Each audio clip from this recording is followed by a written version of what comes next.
In this tutorial, we'll be covering how to add a line item to a work order that's in progress. To add a line item to a work order,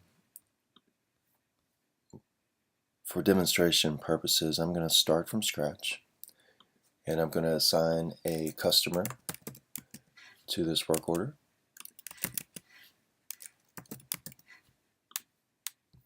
And I'm going to assign a vehicle to this work order. The customer has described having issues with their car not starting, and we've diagnosed that the issue is with a bad starter and that needs to be replaced. So this work order is going to have two line items added to it. One that represents the product that we're selling them, which is a new starter, and another which represents the service required to install that starter.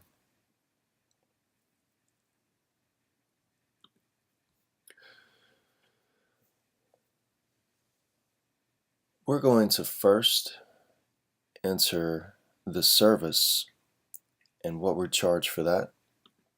So I'm going to write in the item description, which is what shows up on the work order and the invoice, as what service was provided, doing a starter replacement, and we charge $50 for that.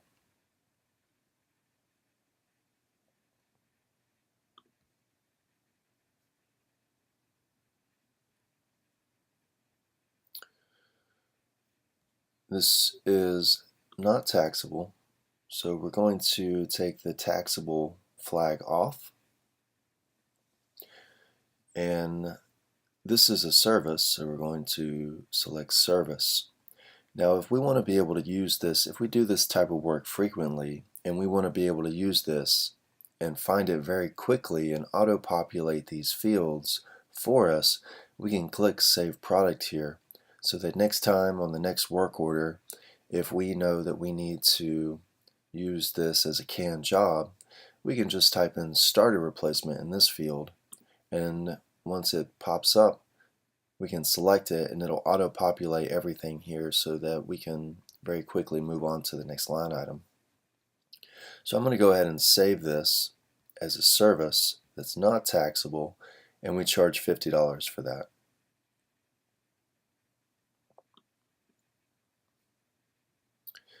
Alright, so I've added starter replacement. Now I need to add my new starter. We've sold quite a few starters in the past, so I already had this one stored as a canned job. I'm going to select this, and it's going to auto-populate everything here with the required values. This is a product, it is taxable, and we sell this for $129.99. I'm going to click OK, and it's going to add it as a line item. So you can see the benefit of using this field over this field, and if you have a job that you do on a regular basis, it will be very valuable to you time-wise to go ahead and save that product so that you don't have to type in or fill these values in. Changing the quantity here affects the total. So if this quantity is set 2, unit price will be 50 and subtotal over here would be 100. Now that we've finished adding line items to this work order, we want to go ahead and save the work order so that we can update the subtotals, see what the tax rate's going to be, see what the customer's going to owe, things like that. So click this button down here that says Update Work Order to be able to save these changes. Now that we've saved the changes, we can see that we have a starter replacement service. We're not marking anything up here, which is an option that can be found in the company profile if you like to mark up products sold. And we also allow for tax rate being different for services than the tax rate that you charge for products as well. So we allow you to modify the tax rate for services differently than for products, which is very, very useful if you live in a state that taxes services different than taxes the amount for products. That way you can collect taxes and have the customer pay for those rather than you. So we've added 2 line items here, and that's pretty much it. We have an autocomplete field that allows you to quickly find things that you've saved as a product, and those can be found over here on the products panel. An item description, which is what goes on the work order, the invoices and the estimates that the customer will see that describes the product or the service being sold, the quantity of that being sold, and how much you charge for each of those things.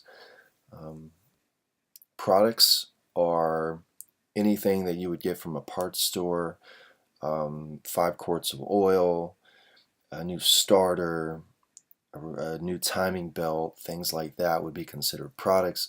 Services are the time spent installing that.